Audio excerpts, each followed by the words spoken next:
ভালোবাসা আসলে বিয়ের পরেই পূর্ণতা পাইলে ওইটা সবচেয়ে ভালো। বিয়ের আগে কার সাথে কি করলো ভালোবাসা, এটা যদি বিয়েই না হয় সেটার পূর্ণতা দিয়ে কিছুই হয় না। বিয়ের পর যদি হাজবেন্ডটা ভালো হয় মানে পার্টনার ভালো হয়, আমার মনে হয় যে ওই লাইফটা অনেক অনেক ভালো। হয়তো আপুটাও বুঝতে পারে নাই যে ওনার হাজবেন্ড এরকম কাজ করে ফেলবে।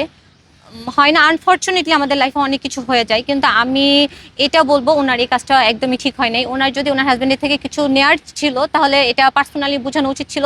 এখন দিতে পারেনি, বাট এটা উনি ঈদের পরেও নিতে পারতো। এটা অ্যাবিলিটি অনুযায়ী চাওয়া উচিত সবাইকে, সবার পার্টনারের কাছ থেকে যাই কিছু নিক না কেন, বাট এটা আগে দেখতে হবে যে আমার পার্টনারের অ্যাবিলিটি আছে কিনা। এটা অ্যাটলিস্ট হাজবেন্ডের অ্যাবিলিটি থাকুক না থাকুক, ওই মেয়েটা যেটা করছে এটা ঠিক হয় নাই। আর ভাইয়াটাও হুট করে হয়তো বা প্রচন্ড রকমের যেটা উনি আর নিতে পারেন এই বিধে হয়তো এই কাজটা করে ফেলছে। কিন্তু আমি বলবো বিয়ের পর মানে বিয়ের আগে যাই কিছু থাকুক না কেন, বিয়ের আগে অনেক কিছু থাকে, অনেক শখ আল্লাহ থাকে, বিয়ের পরও থাকে। কখন? এটা হচ্ছে হাজবেন্ডের অ্যাবিলিটির উপরে সব ডিপেন্ড করে আমার মনে হয় অ্যাটলিস্ট। হ্যাঁ, এখন আমার হাজবেন্ড আমাকে কোনো কিছু দিতে পারতেছে না, আমার একটা জিনিস পছন্দ হয়েছে, ওটা এক্সপেন্সিভ, এটা আমার চাই, বাট হচ্ছে ওকে একটু সময় দিতে হবে। যদি ওর অ্যাবিলিটি না থাকে যে না আমার এটা লাগবে, হয়তো সর্বোচ্চ একটু রাগ অভিমান হইতে পারে, বাট দুজনের মধ্যে আন্ডারস্ট্যান্ডিংটা ভালো থাকতে হবে, এটা আমার মনে হয়। অধিকার রাখে কিনা এইটা ডিরেক্ট বলতে গেলে অনেক প্রবলেম।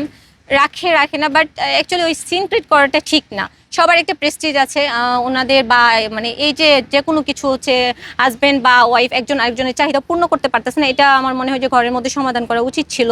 হয় না, আমার হাজবেন্ড এখন এটা কিছু দিচ্ছে না, ঠিক আছে আমার এটা লাগবে, তুমি এখন দিতে পারতেছো না, বাট পরবর্তীতে হলে দাও, কিন্তু আমার ওটা অনেক পছন্দ হয়েছে। বিষয়টা এরকম হওয়া উচিত ছিল।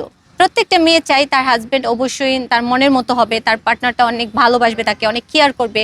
দিন শেষে মানে যাই কিছু করুক না কেন, অ্যাটলিস্ট তাকে যেন কখনো ছেড়ে না যায়, এটা আমার পার্সোনাল ওপিনিয়ন। দুই পক্ষই মানে এক একজন তো এক এক মেন্টালিটির হয়, এখন এক একজনের চাহিদা এক এক রকম। মানুষ হচ্ছে ডিভোর্স করার অনেক কারণ থাকে, কারোর হচ্ছে বন্ডিং হচ্ছে না, আবার হচ্ছে অনেকে থাকে না মানে যে ক্যারেক্টারের যে প্রবলেম, এটা ছেলে মেয়ে সবারই থাকে।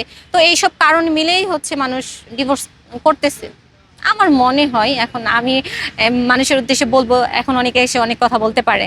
একটা মেয়ে চায় তার হাজবেন্ড তাকে অনেক ভালোবাসুক, অনেক কেয়ার করুক, বাট ওই যে পাশাপাশি থাকে না মেয়েদের একটু শখ আহ্লাদ যে তার হাজবেন্ড তাকে ছোট ছোট গিফট দিবে।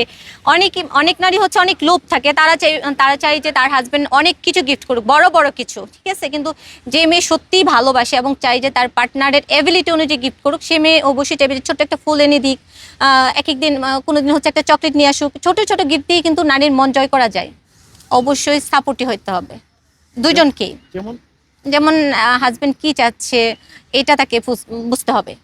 যদি লয়াল না থাকে তাহলে ভাঙন সৃষ্টি হবে, এটা 100%। আমি এটাই বলবো, সেটা হাজবেন্ড ওয়াইফের সম্পর্ক হোক বা বন্ধুত্বের সম্পর্কে হোক, হয় না লয়াল হওয়া অবশ্যই উচিত। লয়াল হইলে সম্পর্কটা ভালো থাকে, সেটা যেই সম্পর্কে হোক না কেন সবারই লয়াল থাকা উচিত। কিন্তু আসলে এখনকার মানুষ ওরকম লয়াল না। তবে আমি এটা রিকোয়েস্ট করব, আপনার যেভাবে আছেন, যার সাথে যে সম্পর্কে আছেন না কেন, অবশ্যই দুজনেরই লয়াল থাকা উচিত, তাহলে সম্পর্কটা অনেক সুন্দর থাকে।